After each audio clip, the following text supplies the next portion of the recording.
Relational ఆపరేటర్స్ను comparison operators అని కూడా అంటారు.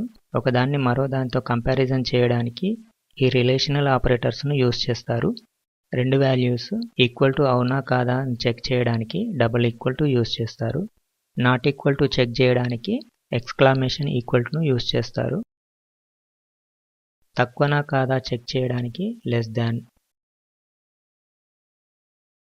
ఎక్కువనా కాదా చెక్ చేయడానికి గ్రేటర్ దాన్, అలాగే less than or equal to, greater than or equal to ఇవన్నీ కూడా రిలేషనల్ ఆపరేటర్సే. సో వీటిని ప్రోగ్రాంలో ఎలా యూజ్ చేయాలో చూద్దాం. రెండు ఇంటీజర్ వాల్యూస్ను డిక్లేర్ చేద్దాం. ఆ రెండు వాల్యూస్ను కంపారిజన్ చేయడానికి ఇఫ్ స్టేట్మెంట్ను యూజ్ చేయాలి. If open bracket. ఇప్పుడు ఆ రెండింటిని ఎలా కంపారిజన్ చేయాలనుకుంటున్నారో ఆ ఆపరేటర్స్ను యూజ్ చేయాలి. ఒకవేళ రెండు సమానమా కాదా అని చెక్ చేయడానికి ఏ డబుల్ ఈక్వల్ టు అని ఇవ్వాలి. తర్వాత క్లోజింగ్ బ్రాకెట్. ఈ కండిషన్ ట్రూ అయితే 1ను రిటర్న్ చేస్తుంది. ఒకవేళ ఫాల్స్ అయితే 0ను రిటర్న్ చేస్తుంది. ఇక్కడ కండిషన్ ట్రూ అయినప్పుడు ఏ స్టేట్మెంట్ రన్ కావాలో ఈ బ్రాకెట్స్లో ఇవ్వాలి. ఒకవేళ ఆ రెండు ఈక్వల్ కాకపోతే ఎల్స్ను రాసి దాని బ్రేసెస్లో వాటి స్టేట్మెంట్ను రాయాలి. కంపైల్ చేసినప్పుడు ఒకవేళ ఎర్రర్స్ వస్తే వాటిని గుర్తించి రెక్టిఫై చేసి రన్ చేయాలి.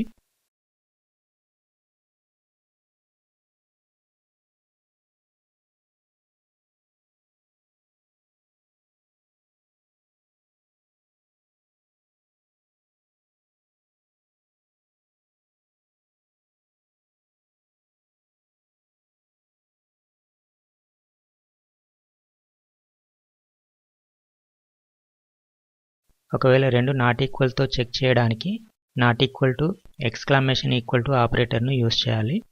ఇక్కడ జాగ్రత్తగా గమనించండి, మనం కండిషన్స్ను మార్చినప్పుడు వాటిలో స్టేట్మెంట్స్ను కూడా మార్చవలసి వస్తుంది. లేకపోతే రిజల్ట్ చూసి కన్ఫ్యూజ్ అవుతారు.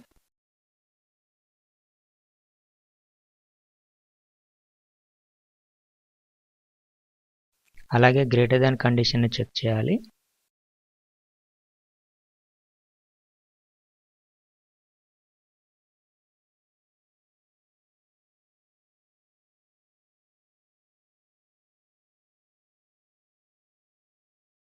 అలాగే లెస్ దాన్ కండిషన్ను చెక్ చేయాలి.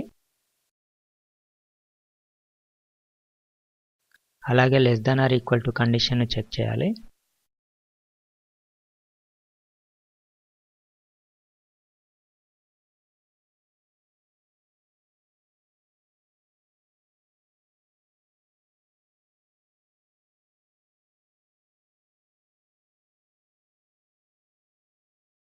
అలాగే greater than or equal to కండిషన్ను చెక్ చేయాలి.